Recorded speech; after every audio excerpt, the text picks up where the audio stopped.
Alright guys, we just finished packing up all the orders for the plasma cutter giveaway. Thank you to all of you who participated. Let's go ahead and see who won this plasma cutter, huh? The winner is Olin from Missouri. Olin, congratulations, you just got yourself a 65 amp plasma cutter. Olin just got himself a t-shirt, so we're gonna go ahead and throw his t-shirt in the box for the plasma cutter and ship this out tomorrow along with all your other orders. Thanks again to everyone who participated. Let's get all this stuff shipped out and let's get back to the build.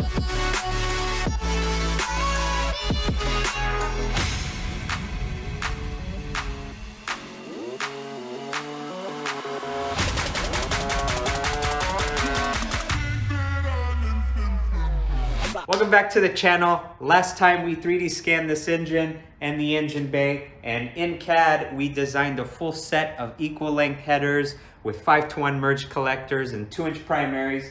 We 3D printed fully one side, printed every piece, taped it together and mocked it up on one bank, and everything seemed to fit pretty well. On this side we 3D printed our own exhaust mock-up kit with these little pieces that we stuck together to kind of mimic the design we had in CAD.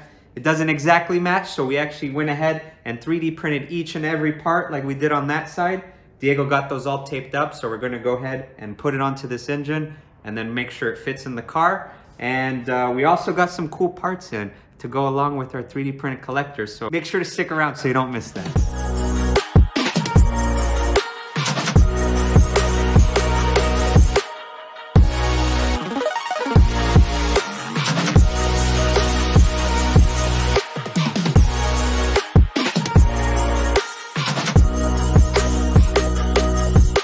So with the body down on the subframe, we could take a look at this side. So this is all printed to the design and it fits pretty well. We're pretty happy with how it came out. All the clearances are good. The only thing we're gonna change here is probably change this angle, because we noticed while we're decking this body hit the tube. So we're gonna try to kick that over a little bit, make sure that we don't affect the lengths, so that way we could deck it in. But I think we're happy with where it sits. So the next stage is gonna be getting all the tubes in, all the metal in, and figuring out how we're gonna cut this all up so we could weld it back together to look like that. All right, we got our first box of exhaust tubing, so let's go check it out. We'll show you guys the setup too, because it's something unique we did here. We got a lot of cuts to make, like yeah, 50? We got like 50 cuts to make or something. 50 pieces. 50 pieces. All right. We went with Vibrant Performance on this one. We didn't want to cheap out, you know, we want the exhaust to look good. This is really high quality tubing. We looked at it earlier. So it's gonna look real nice. And they even sand the edges and stuff, deburr. So we've 3D printed 2 separate jigs because we designed the headers with 2 unique bend radius. So this is 2-inch and we have 3-inch bend radius tubing that's not here yet. But the whole idea with these jigs is that they're going to help us make the cuts as accurately as possible, because we really want these headers to be true equal length. So we've designed this so that we can fix the tubing, so these little legs here lock it up laterally, and then we have this indicator here. That's what centers it in position, right? So once this is locked in here, the pipe is essentially zeroed out on the jig, and we have this dial indicator, and we've actually added marks for each of the cuts we have to make. So the idea is we'll just use this indicator, like I said, for example, I want to cut at 77 degrees. We'll take a pen or a pencil, mark around where we need to cut, take the pipe out of here, and then we take it over to our cutting setup, which is also very unique, so let's take a look at that. All right, so this is the setup we chose to go with. We've rigged up a miter saw with a cold cutting blade. This is a Cermet blade. We chose that over your typical abrasive blades, because this actually cuts a little cleaner. It's made for stainless steel, so it's worked out really well. We've already practiced on it, but the setup is essentially, we have these dies we've 3D printed. So we got one for the 3-inch bend radius, one for the 2-inch. We take our pipe, slide it on here, and then we have this piece of wood to clamp it down and hold it in position. But with this die, we can rotate the pipe, align the blade to the mark we've made, and then we just cut right through it. One of the things we had to get in order to get this blade, which is a slow speed blade with a miter saw, is we bought this speed controller from Harbor Freight. So this allows us to slow down the miter saw down to like 3,000 RPM, which is right below the max of this blade. So it's worked out great for us. Yeah, and it's had enough torque to cut through the metal. Right, it still cuts through it, no problem. So we're gonna start marking these on our jigs. We have a lot of cuts to make. So 100. Time to get cutting. All right, so here's all our cuts. We actually made an Excel sheet of all the cuts. Here's our 2-inch bend radius. So let's get to cutting. We're gonna go with pipe C. To reduce the number of cuts and welds, we decided to combine any bends and straights together that we could. Using the marking jig, we were able to mark the bend and straight section at the same time. We chose a miter saw because good chop saws were either too big or too expensive. And of course, we checked Harbor Freight, but their cheap saws were just too flimsy. The 7 1/4 miter saw seemed ideal. It's rigid, and the small diameter let us use a cold cut blade without exceeding the RPM limit of the blade too much. There you go. So now we're just gonna go grind this a little bit, get rid of these burrs. And then we're gonna cut all the straights after the bends because we actually have to take this off. We're gonna use a little bit of a different setup, but we're gonna cut all the bends. So now we can use this other piece for another bend. So we're gonna put it back on the jig, mark it, and then do another cut.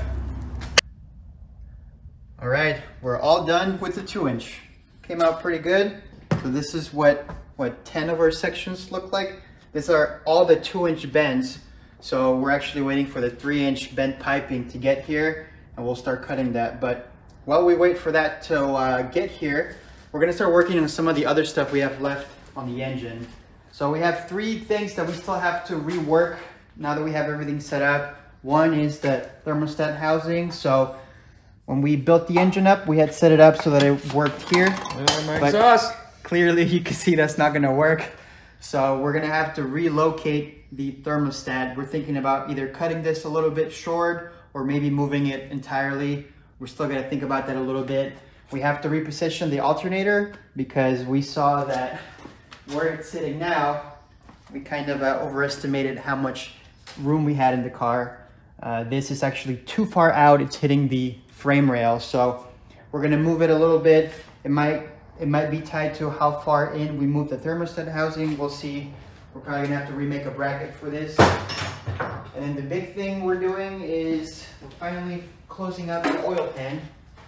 So we're starting with, this is the stock 6.8 truck oil pan. You can see the sump is massive. We don't need it that tall.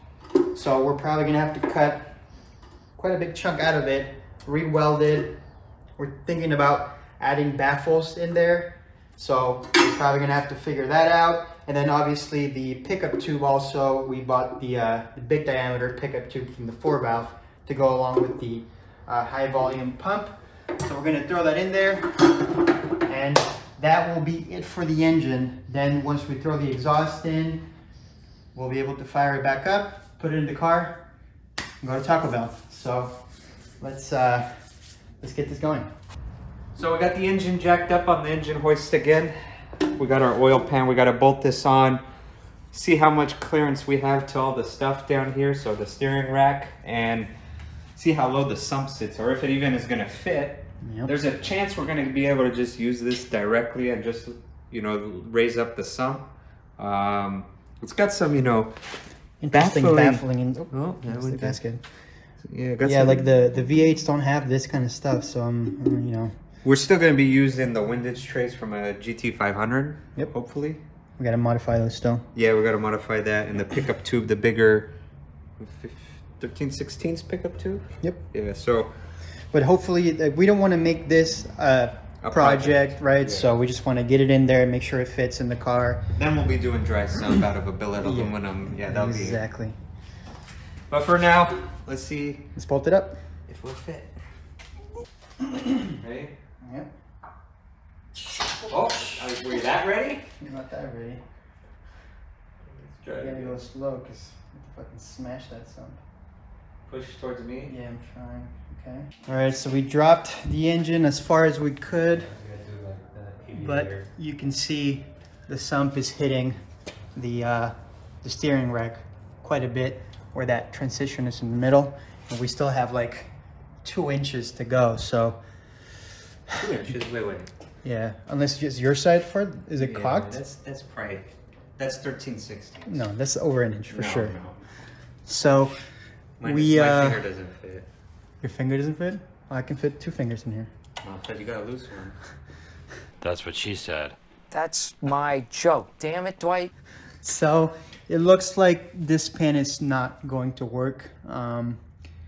We did notice that on the Aviator engines, the front part of the sump is a lot shallower, so about maybe an inch or so less. I don't know if that's gonna clear anyways. Yeah, I mean that second hump wouldn't clear. Yeah, it's got like a 3-step thing, so we're going to have to cut quite a bit off of this oil pan if we want it to work. The Verdon machine gotta work. Yeah, no, it doesn't look like it. We're gonna start looking at how much we have to take out. We may have to just take out a full section, like all the way around, as opposed to just the back sump. And we'll try this again. All right, so these are the windage trays from the GT500 we'll be using.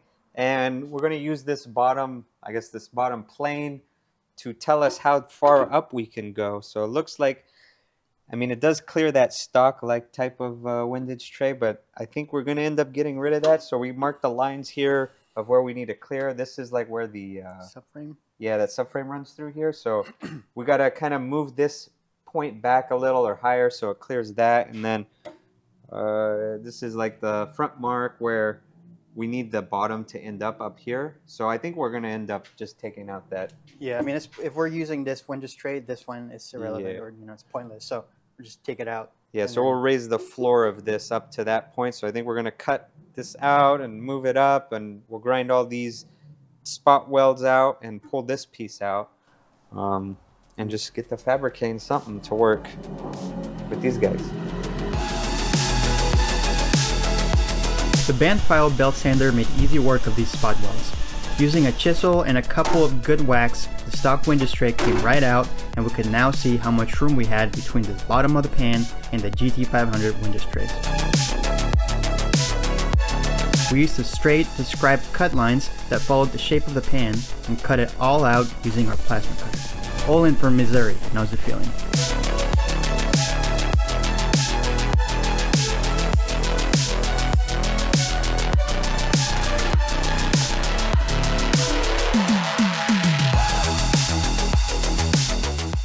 So this is the section we cut out, and then we just lowered the floor of the pan up that much. We'll just mock it up like this, make sure it fits, and then if it all looks good, we'll make it, close the gap a little, get it closer, and weld it into place. We took out about 30 millimeters Yeah, of it's about section, 30. so that still gives us clearance for the windage tray. So we got plenty of clearance here. So let's go test this out on the engine, and We'll have to see how much we got to move the sump up, because I'm pretty sure that's going to stick too low. all right, we just dropped the engine back on the subframe with the modified pan, and you can see here, yeah, it's shining the light there so we can see all the light. There you go. We got plenty of room now. The sump now, it's the problem. It's hanging down so low, you can see. This will Yeah. rub on the ground. Oh yeah, that'll do some rubbing. So our plan is that we're just gonna essentially cut a section off. We're gonna mark the lowest point so that it matches the subframe, and then we're just gonna chop it off, and then we'll have to see if we have to add some kind of capacity on the sides. But for now, we just want to mark the height that we need to cut out. So Yeah, we probably just want it flush, so Yeah. we're going to have to take out pretty much this whole bottom area. and we probably want to cut a little bit higher because Yeah. we're still missing the gasket there. So that's gonna drop it down a couple mils. Cutting off the bottom of the sump did reduce the capacity a bit, so to compensate, we added a side bulge. We decided to attach it to the passenger side to avoid having to fit it next to the steering rack. We had to do some trimming to ensure it fits snug on the oil pan, and we also added some angle to it to help with drainage back to the main sump. We added a trap door to help keep the oil in the main sump while pitching this thing sideways on our way to Taco Bell. We cut some vents to allow the oil to drain into the side sump, and after a bit of cleanup, we were done with most of the modifications for the pan. But before we finish it all up, we need to get the engine back on the engine stand and flipped over. So we're gonna flip the engine over. We mentioned a couple of videos ago that we bought 2 GT500 windage trays. So one is already on the table. Gotta get the other one, but we have to find a way to cut them, put them together, and then use them in a V10 configuration. So we're gonna flip this thing over and get to work on that before we can finish the oil pan. Go get a bucket. I think everything is gone by now. Oh boy. Looks like we had a little bit more coolant than we expected. We'll hold it up a little closer. Go. Ready? There you go. Oh, we cut most of it, Yeah. I think. You want a smaller towel or? Do we have a dirtier one? All right, so we got the window tray placed on the engine. You can see here we have a couple of things we have to work around. So we have the oil pickup from the pump here. We have the hole for the dipstick. We have a hole for the mount of the pickup tube, right? So, and then obviously all the holes that mount to the block. Nothing lines up just in one go because these are not designed for a V10. So we're gonna use the half or the back side of one. This allows us to maintain the dipstick hole on the window tray. It maintains all the location for the bolts, so we don't have to mess with that. And then on the front side, we're gonna use the other one. So we're gonna cut them sort of in this region here. So all the mounting positions for the front, all the holes for the pickup tube, everything is maintained. The only one thing we're gonna have to modify is, you can see here the stock one has the hole for the pickup tube mount here. There's a cutout.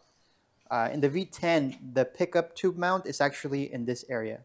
So that means we're actually gonna have to make a little hole here for to make clearance for that stud and the mounting bolts. So everything else should be a bolt-on. Then we're probably just gonna use a little bit of hot glue and some RTV where the seam is. And that should be it for the window tray. It looks like it clears the crank and everything, right? So no issues there? Yeah, I mean, well, when we cut that, but I don't think we'll have a problem. Yeah, right now it's hitting the connecting rod, I think. Yeah, it doesn't well, on actually this sit tab, flush. right, yeah. So yeah, we can make the cuts, make sure everything sits flush. Maybe we'll rotate the engine a couple times to make sure everything clears. I don't know if we're gonna do that yet.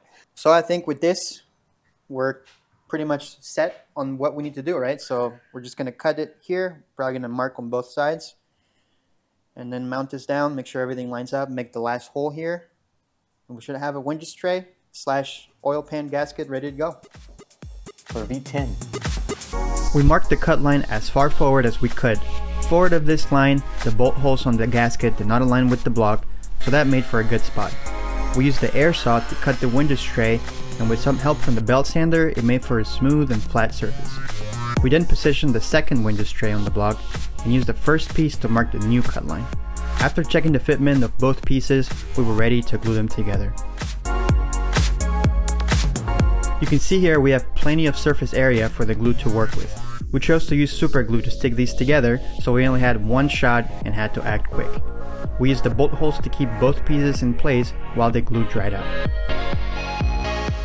Well, because we have zero patience, we're just gonna take it out now. It's only been like 15 minutes. It's super glue. Ta-da! Yeah, it looks alright. World's first V10 windage tray. Just like OEM. Just like OEM.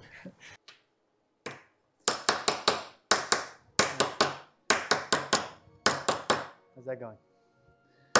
Custom expansion is working. So before we close up the oil pan, we decided to start working on the pickup tube, which we had to elongate about 70 millimeters right, to get it to fit with the sump. And Jack came up with this. Yeah, we had a pipe that wasn't exactly gonna fit over it at our local Menards, so we have to expand it a little bit. So this was pretty much exactly the same size. Kind of weird. I mean, 1 inch. So yeah, and then now it fits right in. So we could put this in to help us weld, make sure it's nice and sealed sturdy, up, right? Yeah. and then do the other So side. do the other side like that. Yeah. We'll get the length right where we need it to be.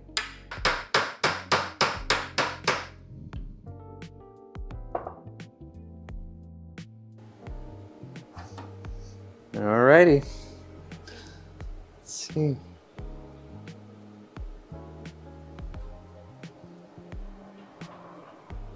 Oh, Not bad. I mean, it looks like it's pretty much there, right? Oh yeah, actually. I mean, maybe move it back just a little bit. Just slide it. Yeah, it looks pretty sleek But- too.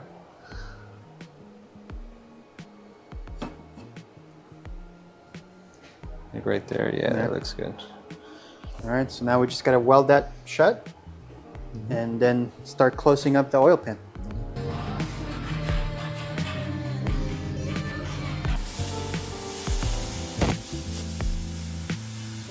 Start Like 3/4 of the way.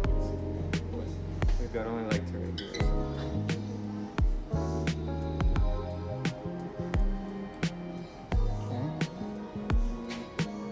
let me know.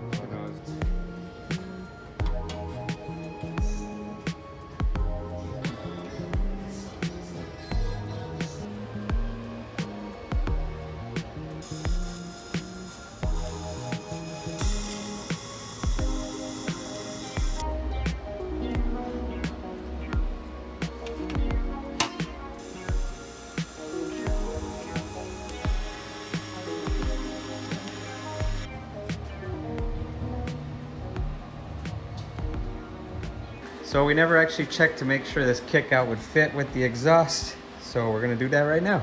It's only one pipe that might be sus. It's pretty low, so I don't know. It's cylinder 5, so we'll see. Just gonna drop our flange. This. Oh.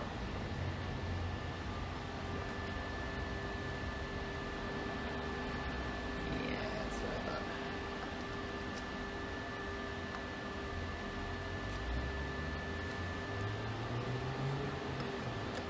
So we have a little bit of a problem, guys. Oh, shit.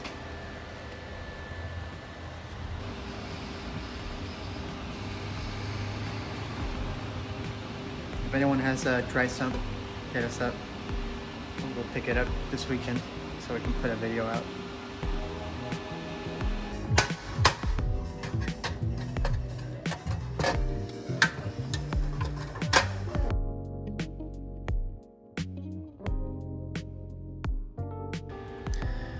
There we have it.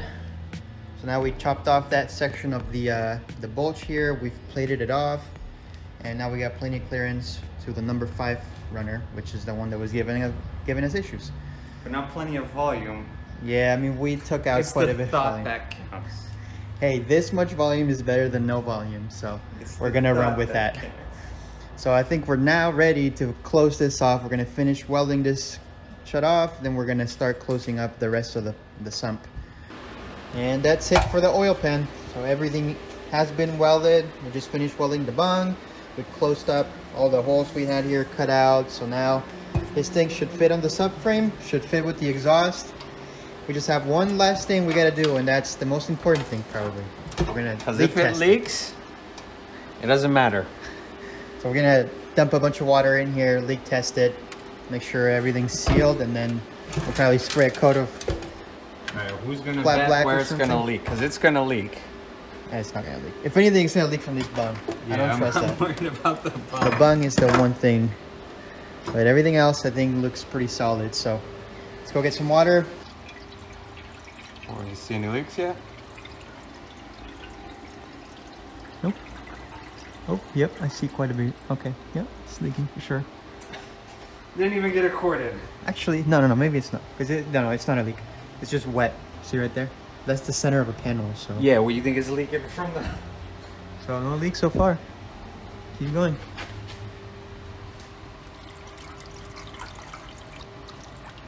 Okay. It's not bad actually. Might be 6 or 7. Yeah. Go grab more. Yep. 2 more quarts, please. Was it still not leaking? No leaking. Oh, it's gonna leak somewhere. Come on, baby. No. Come on, come on. I know you're gonna leak. This is fully sealed. And I'm gonna get frosty, baby.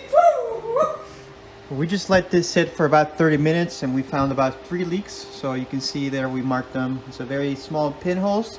Everything else seems to get sealed pretty well. So we're gonna go ahead and empty this out.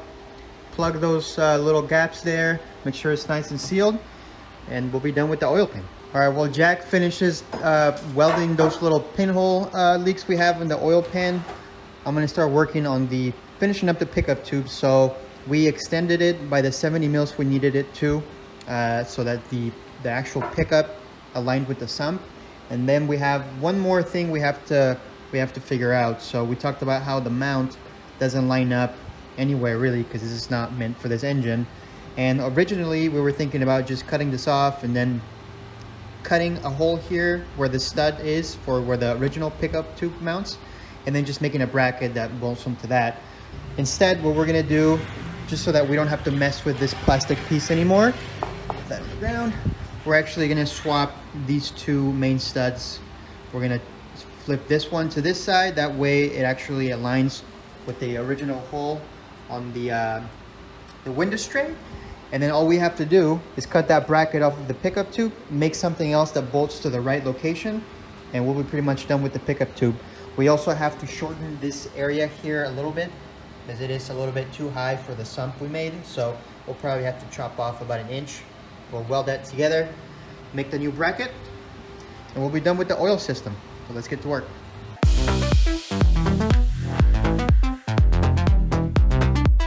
Before tacking the tube, we measured the height needed to place the pickup at the correct clearance from the bottom of the sump. The goal is 1/4 to 1/2 inch of clearance. We were over 1 inch too high, so we chopped off a section of tubing and used the same sleeve method to join the two pieces back together at the right height. With everything in the right position, we finished welding the pickup tube, and as you can see, we moved the main stud so that it aligned with the windage tray. Using clay on the pickup, we were able to check our clearance to the pan before welding the pickup back to the tube.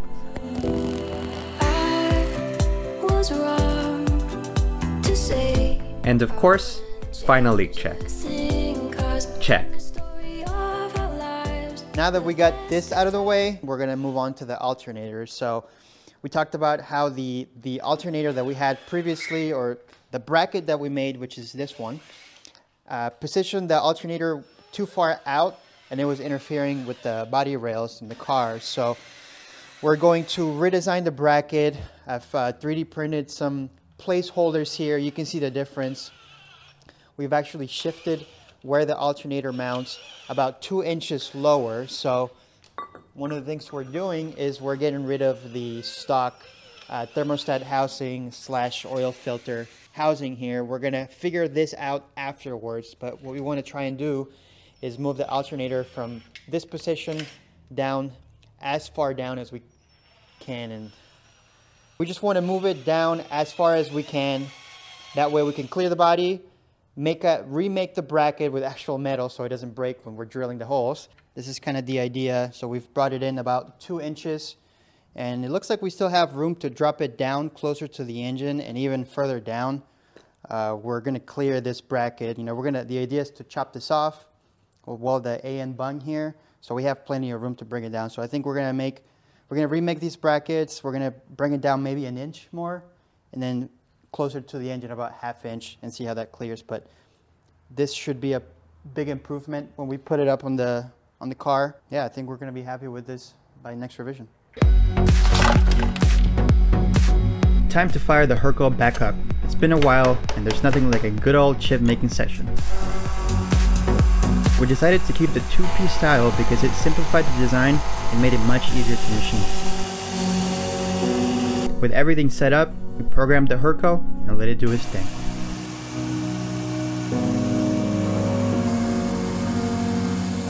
We are proud to say, no end mills were injured in the making of this film.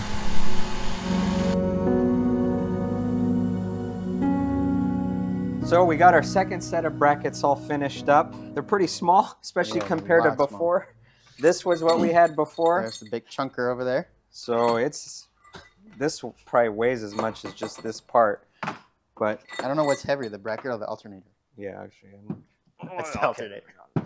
So yeah, this is gonna work much better. I mean, so let's go ahead and mount this up, make sure it all fits. Then we're gonna have to figure out what to do with the thermostat housing, but that'll be a future problem. So we had to take out this area here to allow clearance to the alternator because we tucked it up as close as possible to the block. Yeah. If this doesn't clear the body, I don't know what will. I did the same thing on that side.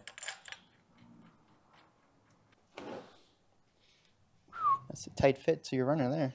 It's gonna be a hot alternator. We'll put a heat shield there. Get a turbo wrap for the Yeah. alternator. That's or my a blanket, turbo. a turbo blanket. Yeah, turbo. Is the pulley lines up and everything? So we're gonna have to run a lot shorter of a belt now. Yeah, now because we it's need new pulled belts. in. How many belts will that make? It's like 12. 12 belts we've tried so far. All right, so now we gotta mount this back up on the subframe and lower the car. Hopefully it clears. Measure twice, cut once. Well, weld once. So we just test fitted the engine on the subframe, and we noticed that this little corner of the sump is actually hitting the subframe. We can't get the engine all the way forward when we need to. So we're That's just not gonna, a big deal. yeah, we're just gonna notch this little corner here and get this thing mounted.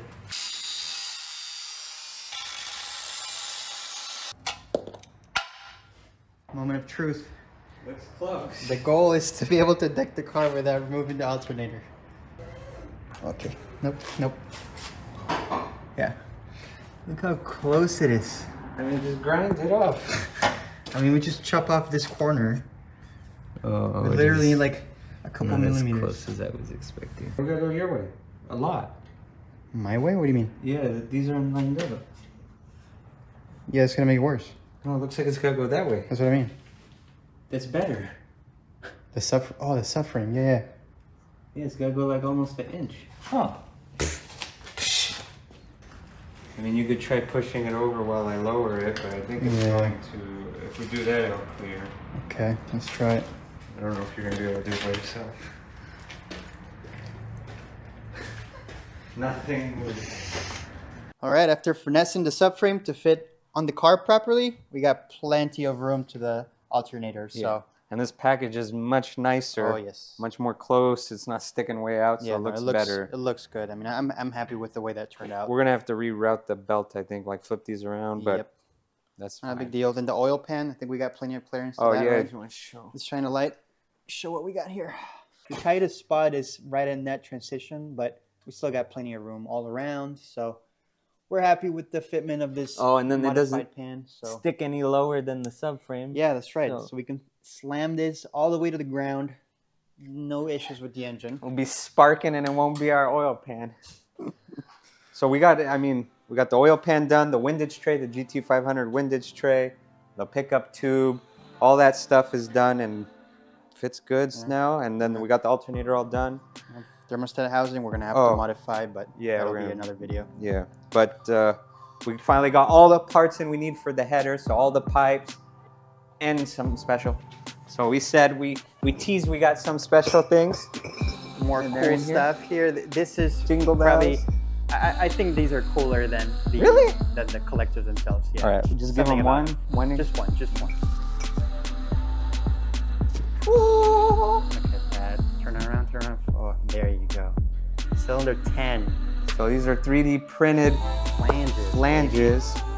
So it's got part of the bend in here. Yeah, we integrated the bend, so it's going to be essentially a smooth Yeah, you can see transition how into the pipe. going from oval to circle, it's just as smooth as can be. So You can do whatever you want with the 3D that's enough print. looking at those. That's for next video. That's for next video. We're gonna be making up the headers, getting it in here, figuring out how we're gonna hold it in place while we tack it all and make sure it all ends up at the collector. So it's gonna be a lot of work, but it's gonna be very rewarding, and I think it's gonna sound amazing. It better, dude. It Yeah, better it's- sound amazing. It better sound amazing. So if you don't want to miss that, make sure to subscribe so you get the notification when we drop the next video, because that one is going That's gonna to be great. It's going to be a special video. We're gonna try to start it, I think, too. We have to start it. Kind of ready. That's It's gonna almost be- ready to go to the dyno. So thank you guys for watching, and we'll see you on the next one.